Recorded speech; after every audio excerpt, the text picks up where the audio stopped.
Bom, a circulação cardiopulmonar do recém-nascido.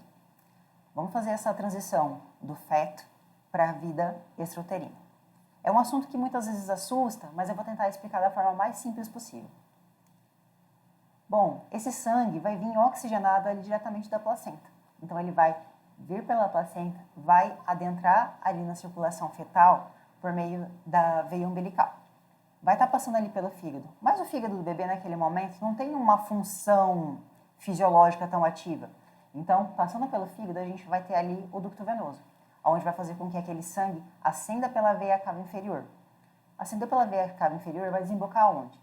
No átrio direito. Ali no átrio direito, diferente do coração de um adulto, a gente vai ter uma comunicação entre átrio direito e átrio esquerdo, por uma válvulazinha, por um forame chamado forame oval. E aquele sangue vai sair na circulação sanguínea. Bom, mas e aquele sangue que vem da região da cabeça, que vai desembocar ali pela veia cava inferior? Então, o sangue vindo da veia cava inferior vai desembocar ali no átrio direito. Porém, esse sangue vem do átrio direito, vai para o ventrículo esquerdo e vai ascender pela artéria pulmonar. Ali ele vai desembocar no arco aórtico, caindo na aorta. Porém, esse sangue vai estar em baixa condição de oxigênio e vai retornar até a placenta para ser oxigenado novamente. Então, pensando de forma resumida, aquele sangue que vem oxigenado da placenta vai sair pela veia umbilical, chegou ali na parte do fígado, no ducto venoso, ascendeu pela veia cava inferior, átrio direito, forame oval, átrio esquerdo, circulação. E aquele sangue que vem com pobre em oxigênio, ele vai vir pela veia cava superior, desembocar no átrio direito, foi para o ventrículo direito, vai subir pelo canal arterial, vai para a aorta e volta para a placenta para ser oxigenado novamente. Simples, né?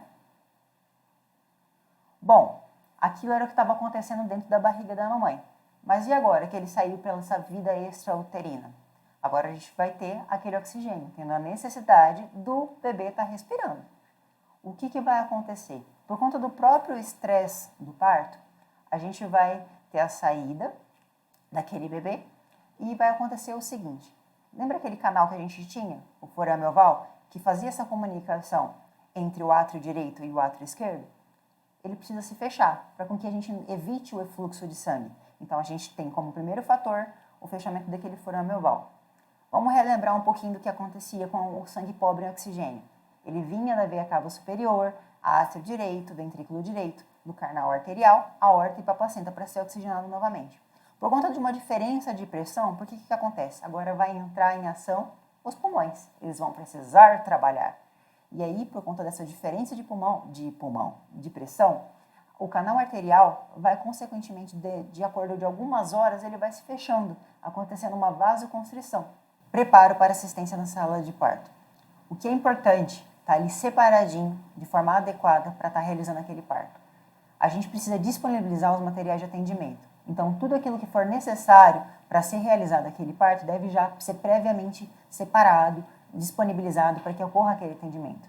A gente tem que realizar aquela anamnese materna, né? Caso aquela mãe chegue com uma caderneta gestante, ótimo. Mesmo assim, realize a anamnese para que prepare aquela equipe da melhor forma possível para realizar aquele atendimento. E uma presença de uma equipe devidamente treinada para uma reanimação neonatal. Sobre o preparo daquele ambiente da sala de parto.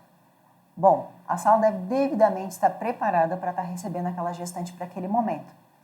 Um dos fatores importantes é com relação ao ambiente, que deve estar em torno de 26 graus. Lembrando que o bebê na vida uterina, ele via numa temperatura um pouco mais quentinha, né? A mesa da reanimação deve estar devidamente colocada com esses 3 acessos. A fonte de calor radiante deve estar devidamente preparada, fonte de oxigênio, o aspirador, relógio na parede, sempre, por conta da avaliação que vamos explicar à frente sobre o minuto de ouro, escala de Apgar, isso é super importante. E o termômetro sempre avaliando a temperatura local. O material de aspiração, caso seja necessário, deve estar ali devidamente pronto, com as sondas, seringas, material para ventilação, ambu, ventilador mecânico, máscaras, oxímetro e material de intubação orotraqueal, caso seja necessário. Deve estar devidamente posto na sala de parto. Algumas outras informações com respeito a medicações, como adrenalina, a vitamina K, que é feita ali, materiais de cateterismo umbilical e propriamente os EPIs. Então, a gente tem as luvas, o avental, o esteto para fazer aquela avaliação daquele bebê. E o fator super importante, que é uma equipe devidamente treinada. Quando é necessário, a gente percebe que a gente tem já um parto de alto risco, é necessário que, no mínimo, a gente tenha de 2 a 3 profissionais devidamente capacitados para caso tenha a necessidade de uma reanimação neonatal. Mas o que vai determinar com que a gente realize essa reanimação? Qualquer bebê vai ter necessidade de reanimação? Não. Durante aquele minuto de ouro, a gente vai avaliar a respiração e a frequência cardíaca daquele bebê.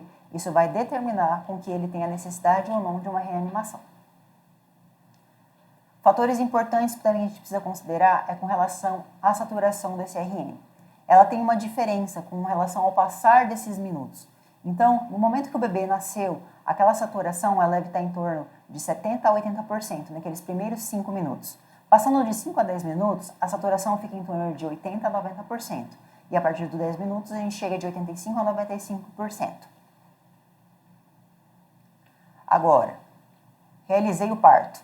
O que é importante eu saber? Quais são as 3 perguntas sobre a vitalidade fetal? A gente precisa saber sobre a gestação, se ela é de termo ou a termo, como a gente explicou anteriormente, a gente classifica com relação a essas semanas. Menor de 37 semanas é um bebê pré-termo. Um bebê entre 37 e 42 semanas é um bebê a termo. E um bebê acima de 42 semanas é um bebê pré-termo.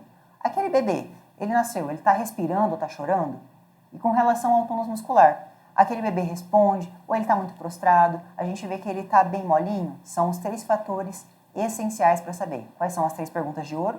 Gestação a termo, respirando ou chorando, ou se possui um bom tônus muscular. Com relação ao clampeamento do cordão. Bom, o clampeamento ele deve ser feito em torno de 1 a 3 minutos, exceto quando se tem alguma necessidade patológica daquele não. 2, 3. Com relação ao clampeamento do cordão, ele deve ser feito em torno de 1 a 3 minutos. Isso é de suma importância para o desenvolvimento da imunidade daquele bebê.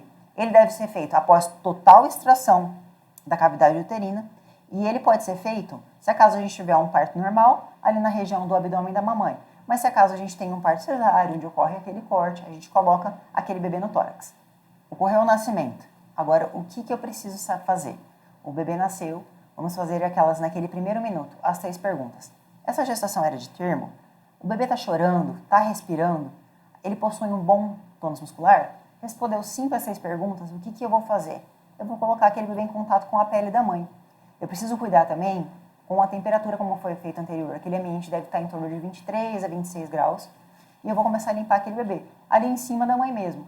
Eu vou observar para que a gente mantenha aquelas vias aéreas se estão ventilando. Eu vou verificar se tem alguma secreção. Vou avaliar a frequência cardíaca daquele bebê ali com o meu próprio esteto e cuidar com relação à manutenção da temperatura daquela criança.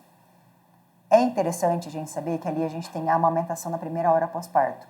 É dedicada como a hora de ouro. Aquela criança tem a necessidade de fazer aquela primeira mamada. Claro, em casos especiais, né? Seja aquela criança não está podendo. No caso de uma mãe HIV positiva, né? A gente não vai dar essa primeira mamada. Mas aconteceu o seguinte, eu fiz aquelas 3 perguntas. Se a gestação é de termo, se o bebê está chorando, se ele possui um bom tônus muscular. Se responder não a pelo menos uma dessas 3 perguntas, eu preciso conduzir aquele bebê para aquele bercinho de reanimação, onde ele vai ser exposto ao calor radiante. Ali eu vou promover calor, eu vou fazer uma leve extensão da cabeça daquele bebê, vou fazer a aspiração e vou secar aquele bebê. Vou fazer essa avaliação durante 30 segundos e vou repetir para ver conforme esse bebê vai respondendo. Anteriormente ele ficava com a mãe, se ele respondesse sim às 3 perguntas. Agora, se ele responder a qualquer uma delas, eu vou retirar, clampear imediatamente e levar para o local para realizar aquelas avaliações. O que é importante a gente fazer? Caso aquela mãe chegue e a gente vê que é uma gestação que não é a de a termo, se ela é uma pré-termo, e informar a família para não criar aquele pânico. Falar assim, mãe, eu vou realizar o parto, eu vou clampear aquele cordão e eu vou retirar aquele bebezinho e fazer aquelas avaliações. Logo após eu ver que está tudo ok, eu retorno ele para você. Isso vai evitar com que se crie pânico ali na sala de parto. Então, informar sempre essa mãe com relação a esse procedimento. Mas eu tô lá, aquele bebezinho, fiz a avaliação, a frequência cardíaca dele está menor que 100. Aquela que o bebê não está respirando. O que eu vou iniciar? Uma ventilação positiva. O que eu faço isso? Com o AMBU. Eu vou fazer isso e avaliar a saturação daquela criança. Faço isso durante 30 segundos. Vi que aquela frequência cardíaca não melhorou, a saturação daquele bebê não está adequada, refaço mais uma vez. Se acaso eu percebo que aquela frequência cardíaca continua menor que 60, eu preciso pensar já em intubação e massagem cardíaca.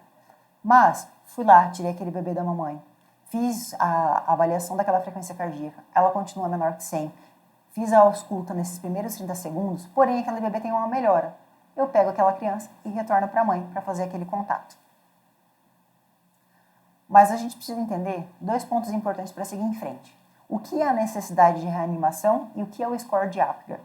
Quando eu falo em necessidade de reanimação, é o minuto de ouro. Aquilo é feito inicialmente no primeiro minuto. Agora, o score de Apgar, a partir do primeiro minuto. Isso vai fazer com que eu diferencie esses 2 conceitos.